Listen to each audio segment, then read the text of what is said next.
Պարոն Նահապետյան, այս օրերն էլ պատահական օրեր չեն, Ադրբեջանում հայերի ջարդերի օրերն են այս օրերը, փաստացի ադրբեջանական ձեռագիրը մեզ ծանոթ է շատ վաղուց, նաև Արցախում արդեն ցեղասպանական գործողությունների տեսքով,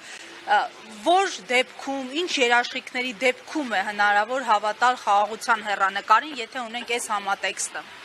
Նախ կեղծիք է, որ պատերազմը կանգնել է, պատերազմը մարտի դաշտում, ընդհանրապես ոլորտներից մեկն է, կա պատերազմ տեղեկատվական դաշտում, պատերազմ տնտեսական։ Հիմա այդ պատերազմը շարունակվում է, այսինքն պատերազմի մյուս կողմը շահառուները խնդիրն է Հայաստանի Հանրապետության լուծարմանը,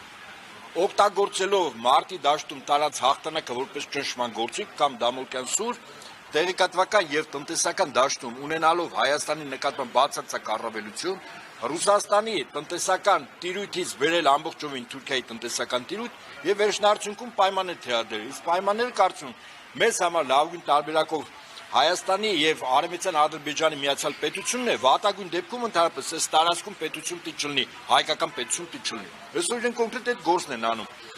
Դրա մասին չբարձրաձայնել նշանակում է հող նախապատրաստել, որովհետեւ մեր ժողովուրդը վաղ չէ միսօրը անիրազեկ կերպով մի լուրջ փորձան առաջ կանգնի, որտեղ չկարողանա դուրս գա։ Իդեպ ասեմ ձեզ, այդ Խոջալույի հետ կապված գործնականում հող է նախապատրաստում Հայաստանի Հանրապետության տասնյակ հազարավոր քաղաքացիների վաղը Ադրբեջանի իրապահ համակարգի կողմից քրեական հետապնդման ենթարկելու եւ հետախուզում հայտարարելու։ Ընդ որում սրա մասին Ալիևը չէր թաքցնում։ Հիշեք 5000-ից ավել անց Ալիև ասում է 88-91 թվականներին չկար։ Ուր են։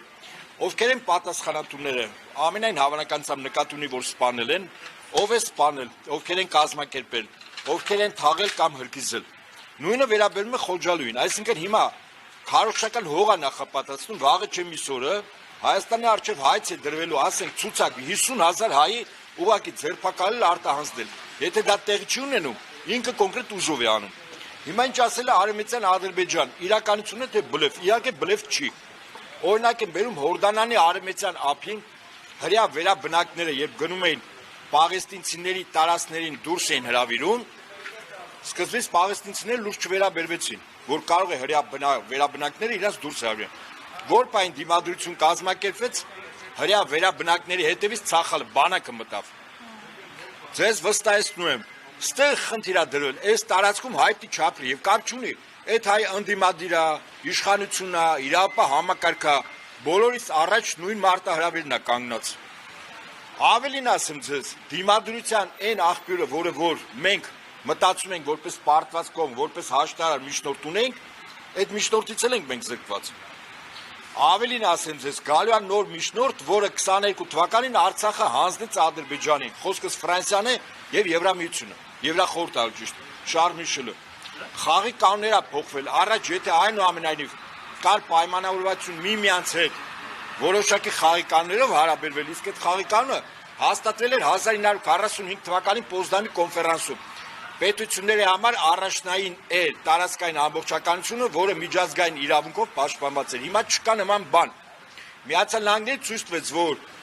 եթե այդ պետության շահից բխում է այլ պետության տարածք ուղղակի նվաճել, տարածքային ամբողջականության պաշտպանություն հասկացություն չկա։ Հիմա հարց եմ տալիս ձեզ, եթե տարածաշրջանում ուժերի հարաբերակցություն է փոխվում, Ադրբեջանը ուզում է այս տարածքը վերցնել, ի՞նչ է խանգարելու։ Դե հետաքրքիր է։ Ադրբեջանի ուժին պիտի հակընդդեմ ուժ լինի, բանակ։ Ամերիկան չի թողնում։ Այդպիսի բան չկա։ Ուրեմն Ամերիկայի պահով 2019 թվականին Ամերիկան 8 տարի Սիրիայի քրդերին զինելուց, մարզելուց հետո մի օրվա մեջ դուրս եկավ։